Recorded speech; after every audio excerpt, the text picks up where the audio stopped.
I'm Rick Dancer. Welcome to Get Real with Rick Dancer. We're glad to have you here. We're going to talk about cyber crimes, what you can do on your computer to protect yourself. I am the worst at this. So Ravi's going to explain everything we need to know from Alpha IT. You'll see there we go, right there, label. We're also brought to you by Every Night. This dental family dentistry, Dr. Michael Bratland.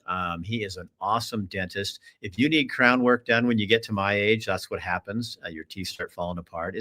It's so true. It's like, I don't know what happens, but it's like you start, I only have one, but Dr. Bratland knows how to do it. And he does only American-made crowns. They're made right in Oregon and Washington. And the guy knows how to get them done fast. Because, you go to some dentist and they'll give you they grind it down, they put a cap on it, and it's like 2 weeks and they come back. He puts it on overnight. You come in the next day and you're done. So it's awesome. So anyway, let's just get right to our topic. And you guys, if you want to ask questions, if you are more than welcome to pop in with some questions for Ravi and see what's going on. Ravi, there he is. How you doing, my friend? I'm good. Yeah. Thank you. I'm going to bring you full screen like that. That's better. So, right. So tell people, first of all, just kind of what you do. What does Alpha IT do? And just give them a little bit of your history, because I think people need to kind of get a grasp of that. Okay. Yeah. So Alpha IT, we do support for businesses, technology support, anything that plugs into a wall, we support it.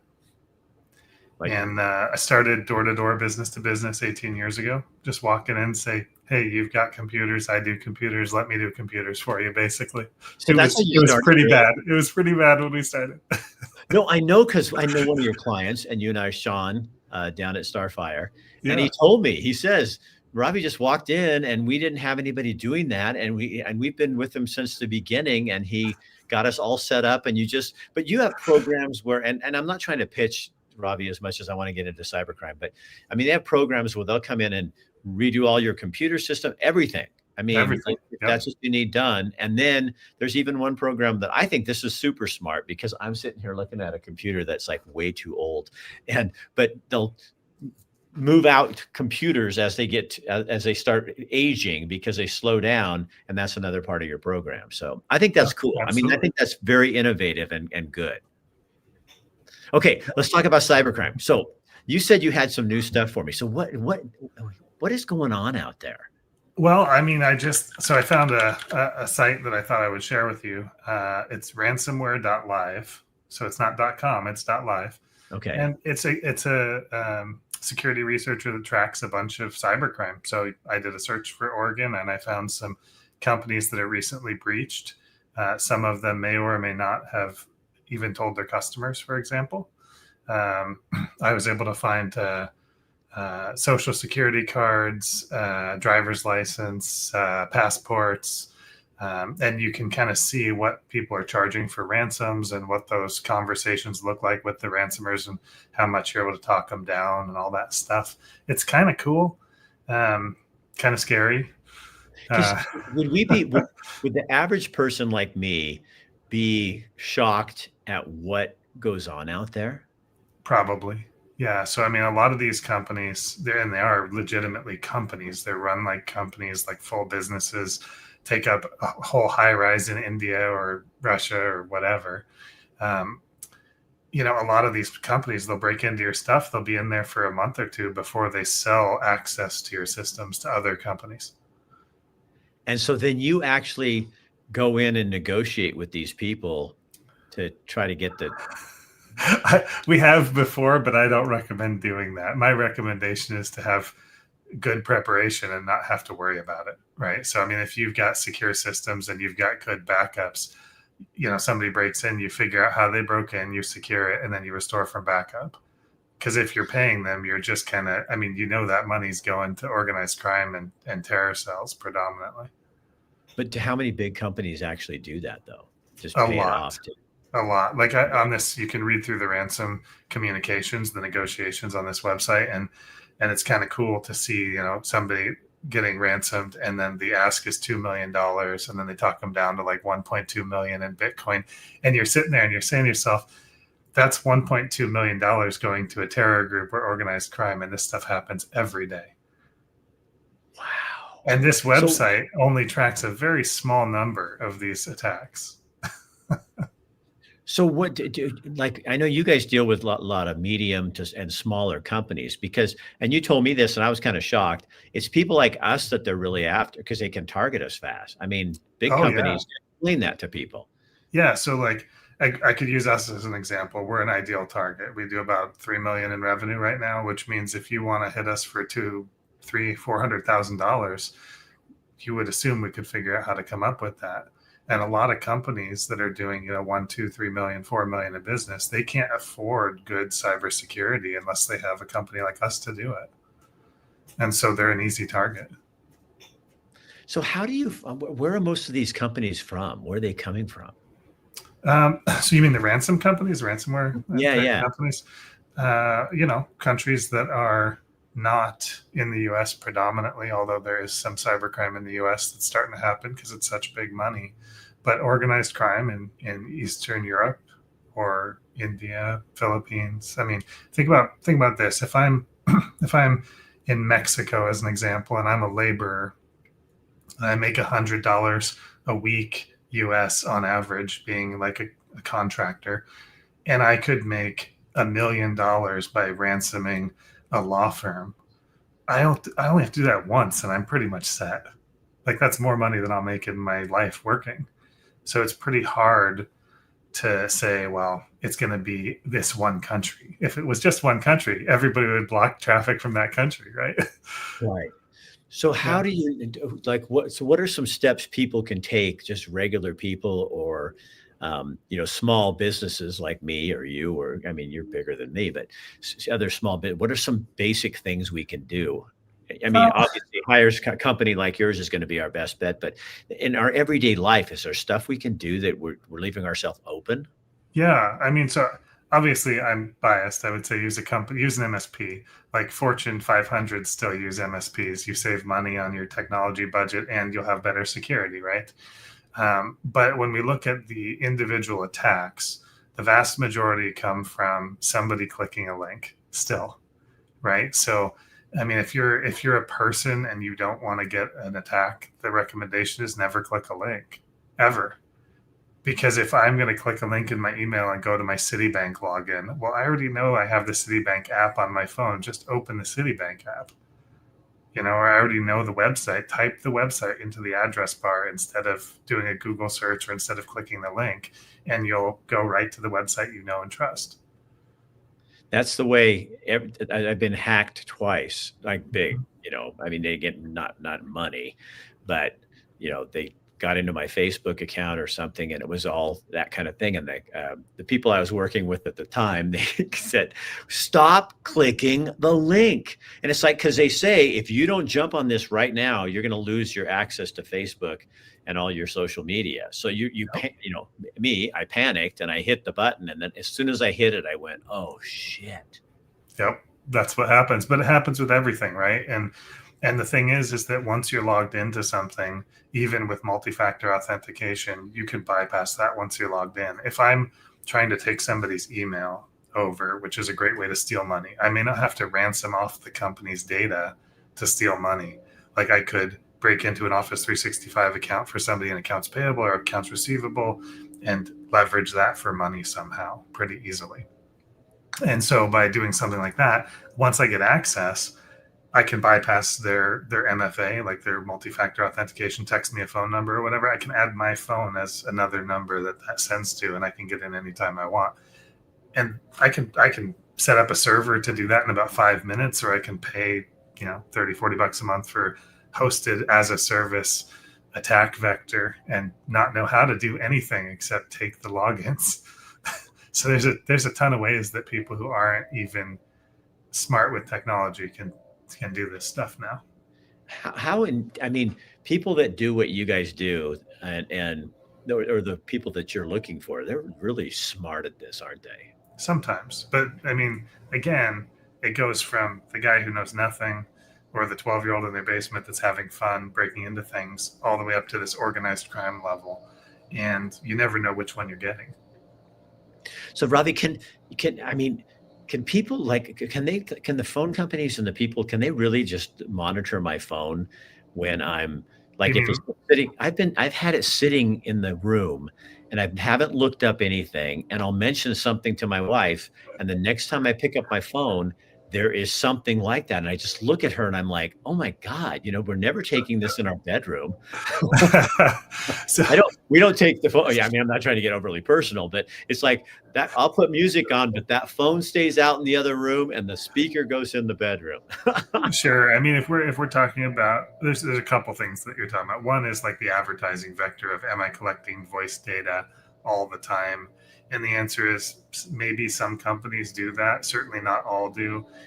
You'd be surprised how much I could triangulate about you from metadata that's online, right? Like what your friends are doing, what you're doing, even if you haven't actually said, we're having a new baby. There may still be some indicators of that, and now you get diaper ads. That could totally happen without it recording you, because the data is out there and there's enough of it to triangulate that. But if we're talking about, can the phone be remotely turned on and monitored, the answer is absolutely. The cell phone carriers have the ability to turn your mic and your camera on remotely anytime they want. Wow. And could a government organization listen to that? Absolutely. They pay for access to that stuff. So if you're talking about like a digital wiretap on a cell phone, that's how you would do that, is you would actually have the cell phone carrier provide that. And would they turn it on remotely? In some cases they will. So do they have to have permission or notify you? No, you agree to be monitored all the time when you have a cell phone. That is what we all agree to. Really? Oh yeah, you got GPS trackers. Even if you turn off GPS, I can triangulate your position down to a couple feet just with cell phone towers. I can do it with just Wi-Fi access points, even if I don't have cell phone towers.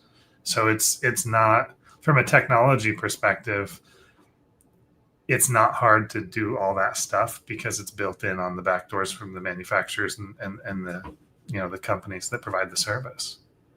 And that they would say that's for safety. And I would say, by and large, that's probably how it's used. I mean, if I fall down a cliff, and I'm out hiking, I'm going to be pretty happy that there's trackers on my phone, because now search and rescue can find me. Well, yeah, But no, what's funny is my wife and I ride mountain bikes, and I've fallen, and then I get up and I, go for a few more feet, and all of a sudden it's beep, beep, beep, beep, and it's going like this. I'm going, oh my God. And then my wife didn't see me fall. And of course, now she hears the beeper going off, and it's like, I could have got away with this, but, but I'm told on, Yeah, absolutely. So and it's also with cars. I was sitting there, my wife and I have her old Toyota 4Runner. It's this limited edition. It's just a wonderful car, but we don't drive it regularly because it's a gas hog, but it sits in there, and I was gonna, sell it. And then this guy who works in computers says, 2002, they didn't have trackers in your car. No. Yeah. And he not goes, unless you were Chevy. he goes, I'm not a conspiracy theorist. He says, but if we ever got to a point where they were checking people's cars, you have a gold mine right there, because they never know where you are. So now it sits in my garage, and my wife's going, Rick, we should just sell it. And I'm going, I don't know. The way the world's going, it's just crazy right now. Yeah. I mean, that's a very interesting point, because you think about a cell phone and what it is, right? It's got GPS, it's got cellular, always connected to internet, it's got a screen, it's got a computer, all that stuff. The cars all have the same thing now. And, not every car manufacturer takes the time to secure those, and they could be hacked. They're always connected. Same is true for your cell phone. A lot of people are running around with like an old Android phone. They don't update it because there is no update from the vendor. Like Samsung's pretty good about updates. But if you look at LG, for instance, if you had an LG Android device, you could be years out of date on your Android operating system and totally insecure, and somebody could break in really easily. That is one of the arguments for Apple, is that they have a long life cycle on the phones. And because it's kind of a walled garden, they own the phone and the software. You can get updates oftentimes up to 8 years on a phone, which is crazy, because you're not going to see that from Android ever, because it's an open ecosystem. Anybody can build a phone. Anybody can choose which versions of the operating system they'll send to that phone. Ravi, Margot asks, should we keep our phones turned off when we're not using them? Well, it's you could in the EU. One of the reasons that they are not allowed to bring phones in is because the requirement when they're going into the equivalent of our Congress, right? They're going in, they have to take the batteries out of their phones, because if the phone is off, it can still be remotely turned on with the mic and the camera, even though, because the battery is not removable, it's always connected, it's still technically reachable. And when your phone gets low on battery, like if you have a modern iPhone, it's low on battery, it will tell you that it shut off because the battery is low, but it's still findable with Find My features, right? That means that the cellular and the GPS are still on. And so, yeah, you can remotely turn on a mic in that situation as well. So if you don't have a phone with a removable battery and you're going into a sensitive conversation, if you're like an attorney or something, the recommendation would be to leave your phone in another room. Put it in a peanut butter jar without peanut butter, like an empty Something. You see movies and then you go, when everybody's dumping their phones in a thing and then they're walking into the movie and you think, oh, that's kind of stupid, but it's probably like just a safety measure. I mean, the thing is, and this is kind of what it comes down to, is who do you think is listening and is it a problem? And I mean, because we can get really far down the rabbit hole of who has access to those things. But by and large, we're not talking about organized crime and hackers. We're at that level. If we're talking about somebody, breaking into the car and controlling it remotely, or breaking into your phone and turning on the mic or something like that, we're talking about governments predominantly at that point. And that's really not, I mean, the level of hacking capability of governments is far beyond typically what organized crime is going to do. And they're often not doing it illegally. So if they're doing it legally and they're listening, I mean, I want to say there'd be a reason. Like, they're not typically just going to turn on every phone in the country and listen, right? Right. What you're telling us, Ravi, is we're not really that interesting, right? pretty much that, right? Like, follow the money. Like, if there's a reason, that makes sense. Organized crime, they're trying to make money. But government, like their incentives to do that thing, that kind of stuff, those things are typically around crime. Steve says, incorporate multi-factor authentication if you can. It protects more than you think. Did you agree with that? It used to be more effective than it is. It is the minimum security level that is recommended at this point for every service. That being said, the example I would give you is, let's say I want to break into your PayPal account and you have multi-factor authentication, right? It requires you get a text on your phone. If I send you a link to steal your login, you'll go through the process. It will look normal. You'll put in the multi-factor authentication, and then I have your cookie, your session ID. And with your session ID, I am able to open the browser, paste your session ID in, and I am logged in as you, and I've bypassed your multi-factor authentication. So it doesn't protect you from doing dumb things and clicking links. It only protects you from somebody basically brute forcing into your account who doesn't know you, who doesn't have access to your phone, who hasn't fished you into clicking a link to steal it. So it does offer protections, but the protections, people have kind of made it like a panacea of protection. It's not. It is very limited on what it protects you from.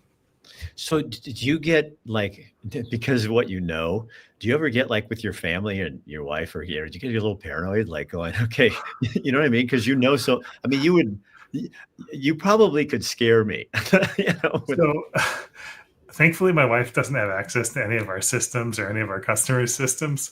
But yeah, I mean, she is much less technically capable and far more likely to click a link or do something like that. But what people could do with that information and stuff, because that's your whole business, is protecting people. So what people are capable of. I could see your dinner table conversation. She goes, don't tell me. Well, because she's a woman. The most popular podcasts in the world are true crime.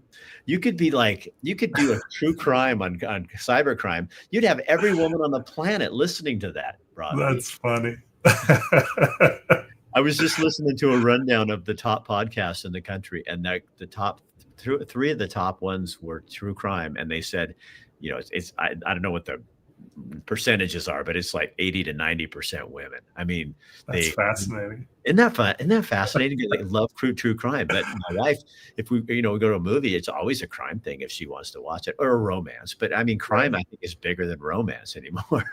Yeah. So Yeah. what do you like with some like company like yours? What do you do for people in terms of like, especially I'm thinking the smaller, medium-sized companies. What kind of things do you do to protect them? Um, so I mean, in our core offerings, what we would do is we'd have antivirus on the endpoint. So on every computer, we'd have EDR, which is endpoint detection and response. So it looks for behavior that looks like it could be malicious and takes action against it. We attach that to a 24/7 SOC. So there's people watching for those logs. And if they see something anytime, day or night, they call us first, but they will lock down that system completely so that it can't spread the infection across the network. And we also have filters sitting in front of email to try and stop as many as we can of those malicious links. Like our tools will explode those links and see if there's something malicious in them before you even get them in your inbox, right? So we want to stop the human error as much as possible. Obviously, nothing's perfect, and these guys are big money. So, if we're talking about kind of the approaching the GDP of Europe, is the European Union is the estimate for this year's cybercrime. That's big money. So I mean, these guys are always trying new things. They'll get through on something, but you want to stop as much of it as you can. So we're doing that as well. What I like that and I didn't know this was even a thing, but it's like you kind of hold people's hand too. Like if somebody does get in, you guys are on it so dang fast. Oh yeah, You know what I mean? yeah. So we've had a handful of customers that have experienced various levels of breach. The most recent one, they had, and it's always because of a choice. I should say that, right? It's not like the security was breached. It's like we had a customer that they insisted on having no password policy. So they had administrative users and their passwords are space enter. Well, if I can get to the system, that's going to get brute forced in 30 seconds, right? Right. So we have things where we say, hey, it's your business, it's your choice, but here's the risk. And when they say they don't want to make a change, we have them sign a document saying they realize the risk because it's their business. We can't make them be secure. Right. So the last one, they had a really outdated system. They were actively trying to get all the data out of it, take it offline, move it to a new system, just a data repository, right? So they had a super old SharePoint server, and somebody broke into that SharePoint server because it was publicly available, and they were connected for it was less than 3 minutes that they were connected from the time they touched the firewall to the time they got to the server. And as soon as they tried to open a file, they were disconnected by us. Wow. So they didn't actually even get to enumerate a file folder and see the names of the files before we disconnected them. So technically that was a breach in that somebody got through the firewall, they connected to something, and they were basically stopped by our systems. Now that same company, this is now 6 months later, I got a call from the FBI saying, hey, I think you were breached. And I said, well, no, probably not, but show me what you got. And they were like, well, this is what we got. And it looks suspicious because it's coming from this source. And our honeypots have caught this source doing this malicious behavior. And we have a company in California that was ransomed for $100 million by these guys. And I'm like, okay, well, we weren't. We stopped them. And I told them how we stopped them and what the indications were and all that stuff. And so now I've got a contact with the FBI, which is pretty cool. So when we see those things again, I can provide that information proactively and say, hey, we stopped this attack. Hopefully it's helpful. And then you call up your client and say, you want to know what I saved you? Like $1 million bucks. So what's really interesting, and you'll see this if you go to that ransomware.live website and you look at the negotiation section, again, it's organized crime. So these guys are looking up what your business is, how many employees you have, what your annual revenue is, and they're digging through your systems before they encrypt everything or ransom your data or whatever they're going to do.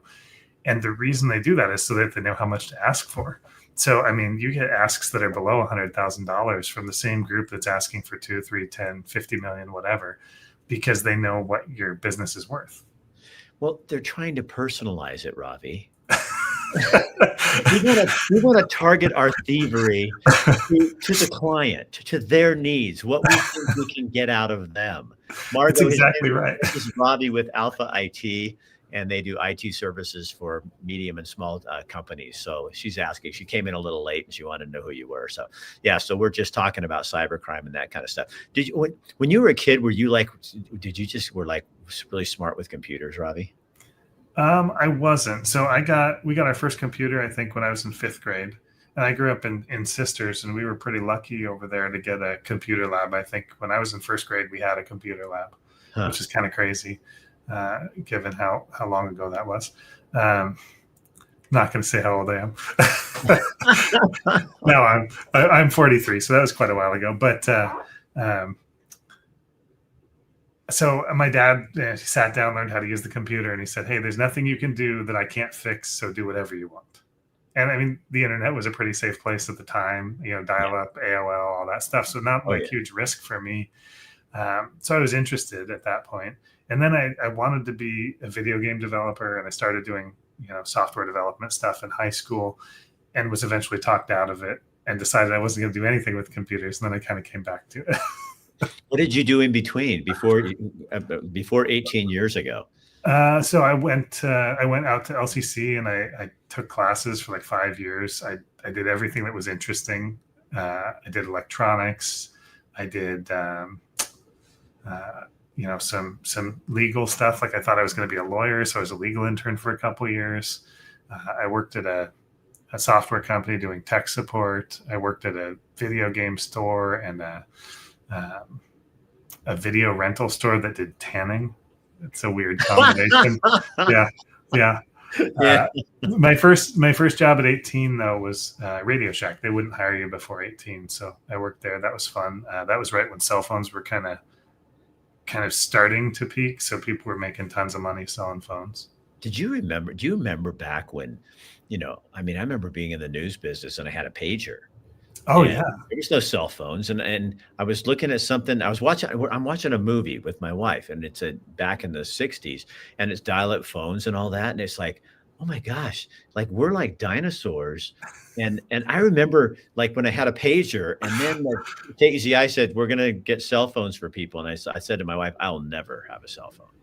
I am not gonna have a cell phone. And now it's like I don't know what I would do without my cell phone, which is just crazy. Yep. You know what I mean? Yep. You Google your map, you get, we used to get out a map. Do you remember paper maps? We did that. I do. I remember that. Yeah. I remember being lost in downtown LA trying to figure out where to go. And now you just get Siri on there. I put the British guy on. He goes, "Hello, Rick. Okay, where do you want to go?" Right. So what is the next big thing coming, do you think, for computer in terms of that you guys have to watch out for back in cybercrime? I think it's almost entirely around AI stuff, because AI is right now it's very insecure. So companies that are using AI, and if you think you're not, you probably are. Like your employees are using it anyway, even though they're not supposed to, maybe, or if you don't have a policy, you should. But AI is inherently insecure. And so like we use AI a bunch in our business, but really limited capacities. We tried, for instance, having AI answer the phone. And a great example of why this is a problem is because it doesn't do anything to make sure that the data it's giving out is accurate or that you're the right person to get the data, right? So like we were always able to break that voice AI into giving us information that it should not about another customer, which is why we've never deployed it. And since you don't know, if you're using AI and you don't know how the model is being trained and you don't know where your data is being used, all that data is probably going out into public AI, in which case you could be exposing really critical data out to an AI.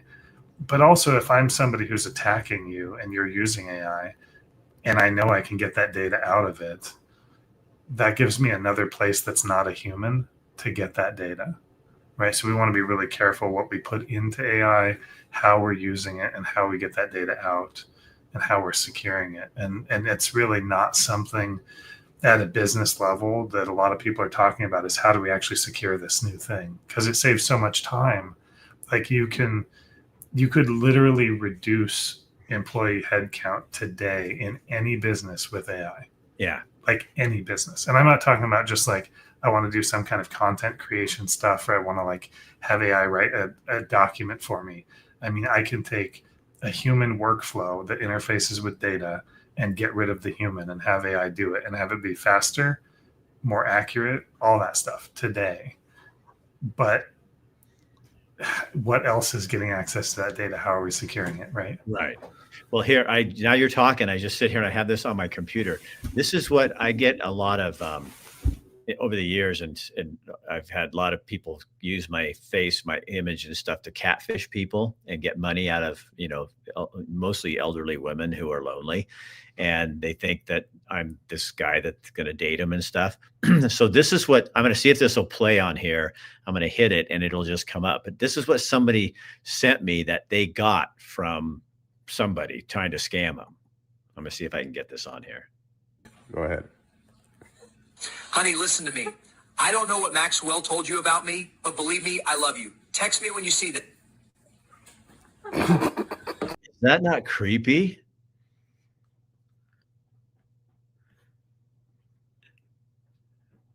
Oh, your microphone's off. Ravi, your mic. Yeah, there you go. It is still off. It's telling me you're off. Maybe, oh, you know what it is? Maybe I did that.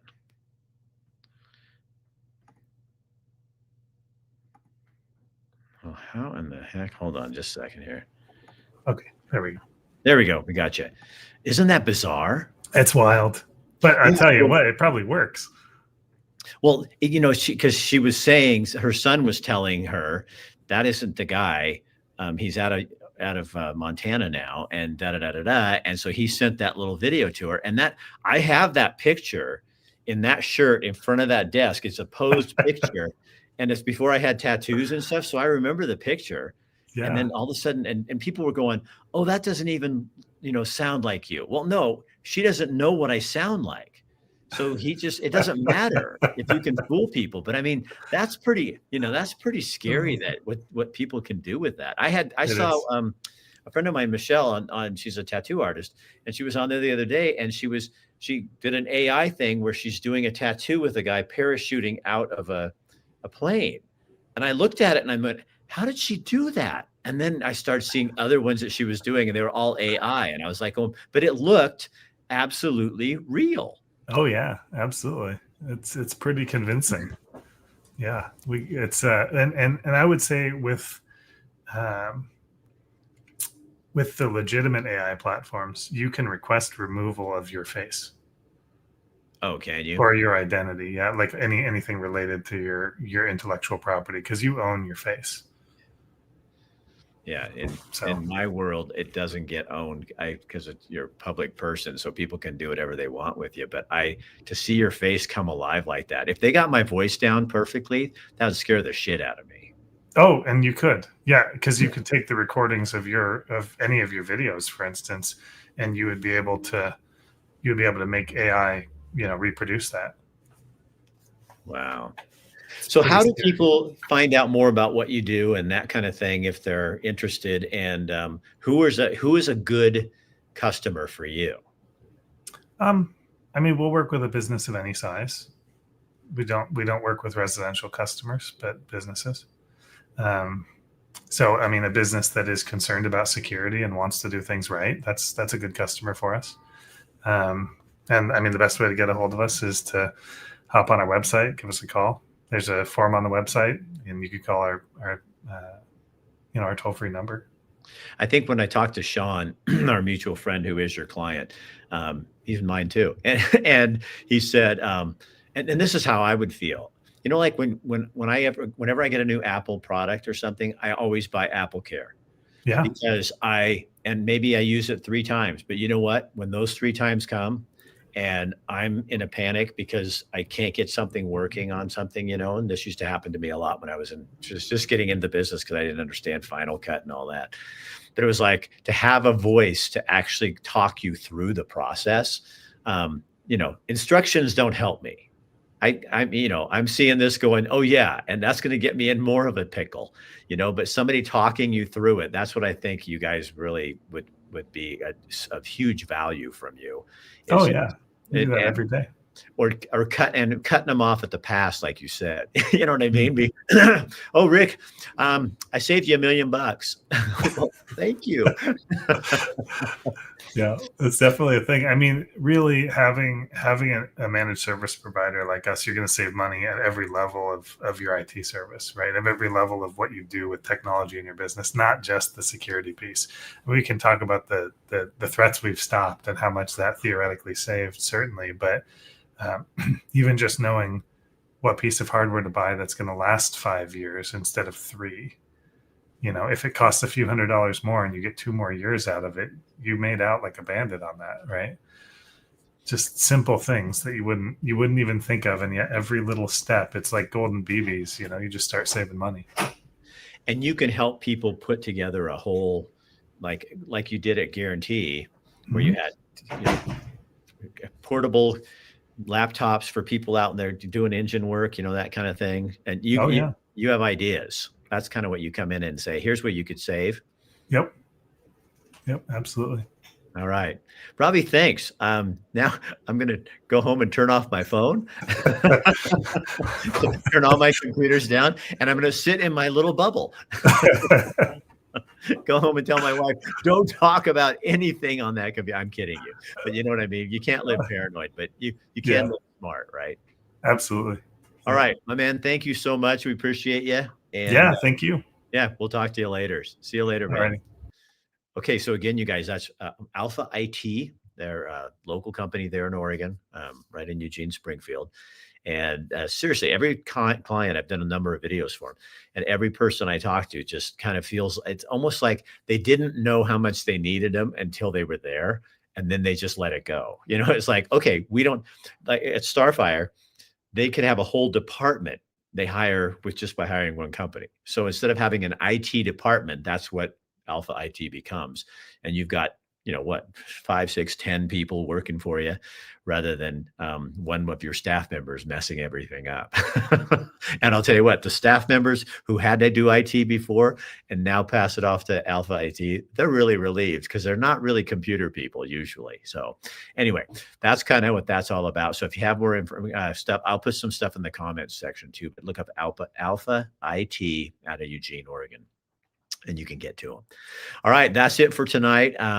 So far, I don't think we have a show tomorrow. Oh, you're welcome, Britt. Yeah, no, you guys are welcome. It's good information. I know. I knew that would be something you'd want to know. And especially all you women who are looking for your true crime. Now you know where to go to find it. You can do your own little, where are you looking, honey? Oh, nothing. You don't have to worry about it. All right. So I will see you next week. And just stay with us on Facebook and Instagram and all of our places like that. We're getting a lot of reach out there, so we're happy to have you guys aboard. Have a good weekend, and I'll talk to you guys next week. See you later. Good night.